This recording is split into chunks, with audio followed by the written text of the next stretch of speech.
video right now in the States. The song is called All Is Not Lost. All Is Not Lost? Yeah, and so we have to get right back to that.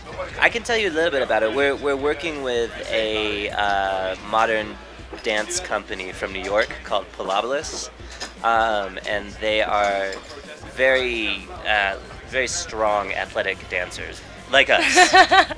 I can't tell you much more than that, but I'm moving in ways that I've never moved before. I can tell you that much. And actually, we are working with Trish on this video as well. This is a little bit different than what we've been doing. Yeah.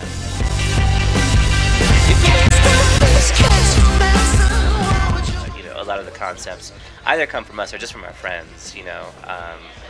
We sort of stray away from traditional filmmaking communities, but it's a lot more fun that way. I think since videos came into fashion in the 80s, they were looked at by major labels as advertisements. You know, now that the sort of traditional record label business is crumbling a little bit, videos no longer serve the same purpose anymore. There's a whole new era of people making videos just for fun and for art's sake. It's a sort of freer time to make videos now, which is nice.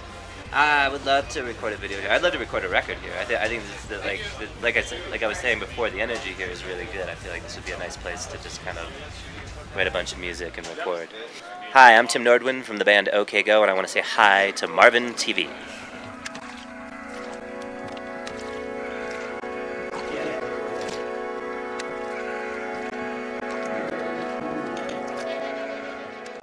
How did those sounds,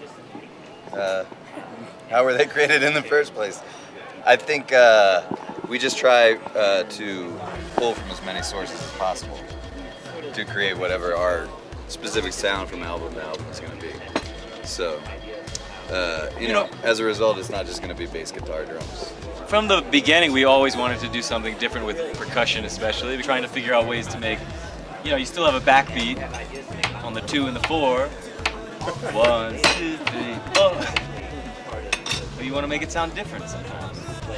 Our third album is entirely spoon percussion. Do you remember the song Spoon Man by Soundgarden? Such a disappointment when it had no spoon percussion.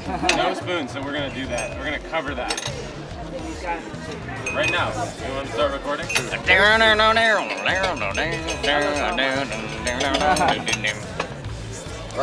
Joke over.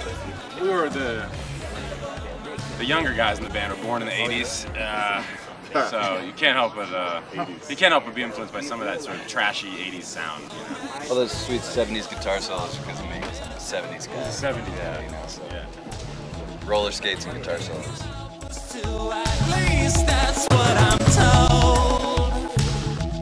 It's 99% of the entire process is software. If we could get a computer to just analyze all of our songs and then create something new, we would. I'm pretty sure that Katy Perry has done that. She just figured that out. She's like, boys, son, okay, go. I'm gonna go get a drink, computer, write the song, comes back in an hour and it's done. So we're gonna get Katy Perry's shit right with that. It's like, she always has the top of the line software. What we like, Mexico, mezcal, party girls, you know, roller skates, sunbathing. Blue glasses. Spoons.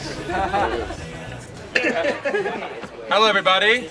We are Yesayer, and this is Marvin TV. And there we are, and there's my ears.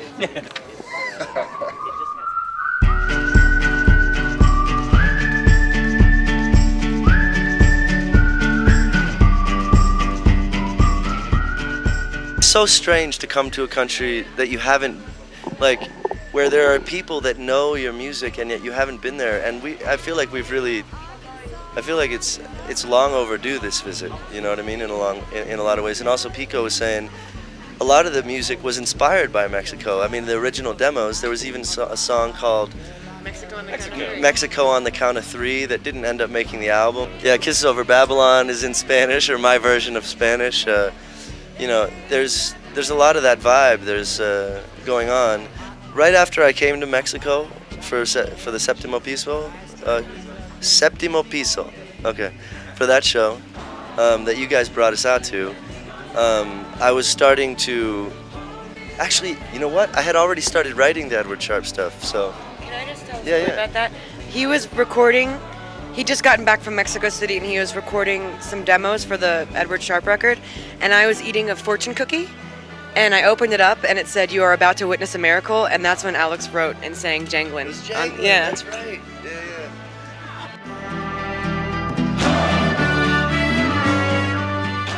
The way that I was expressing myself with I'm a Robot back then was like aggressive, and also like it was actually like a big fuck you to the audience every time. Not in a smiling way, but smiling like I'll kill you in a second. You know what I mean? Like, what's up? But like that, but not constructive, destructive. You know, and that was important for me for a while. But eventually, I needed to, you know, transform into the constructive, I think. So this music was a part of the transformation into something communal and sort of,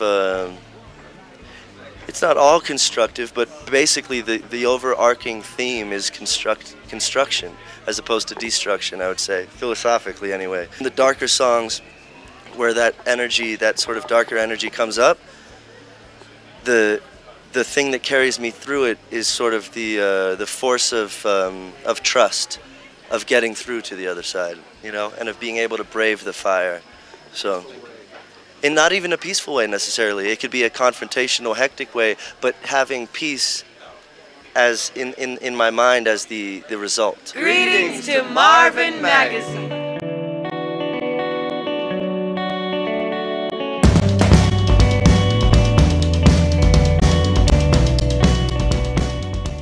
We picked up the guitar in 8th grade together, and I think our main influence was probably at the drive-in, and we just wanted to go as crazy as possible on stage. That's all we cared about. And we were growing our hairs really big in these fros, and then things obviously changed a lot, and we calmed down a little bit, and we all wanted to sing as well. And so that's kind of how the harmony thing came about. It wasn't necessarily just, oh, I love 60s harmony bands only, it's my favorite music. It was that we did listen to the Zombies, but also we all wanted to sing, and so why not just sing at the same time? We were all into very aggressive music in high school, and then gradually we ended up like finding out about these different bands. And I feel like for a lot of us, that Broken Social Scene record, You Forgotten People, I think that was like a pretty good turning point for a lot of us, hearing that record like around when it came out, 2002, 2003, and letting that sink in. I feel like that like sent us on our way into kind of the stuff we're into now, maybe.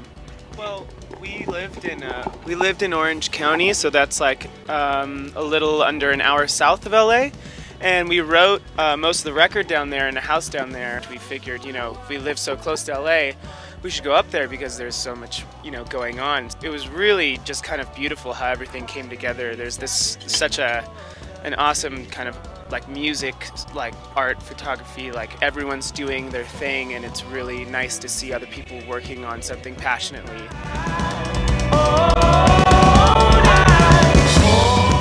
We just played this amazing show in the jungle of Tulum. There were no microphones at all. It was just completely acoustic, and it was just us and Edward Sharpe, and it was really crazy. It was kind of on this nature reserve, just to about some of the local people, and then to Edward Sharpe, and there were probably only 30 or 40 people in the audience. So yeah, that was cool to see them again after a long time and see them in that setting, and yeah, that was an incredible experience. So we're definitely like honored to be sharing the stage with the other guys tonight. Hola, somos nativos locales. Y saludos a Marvin TV.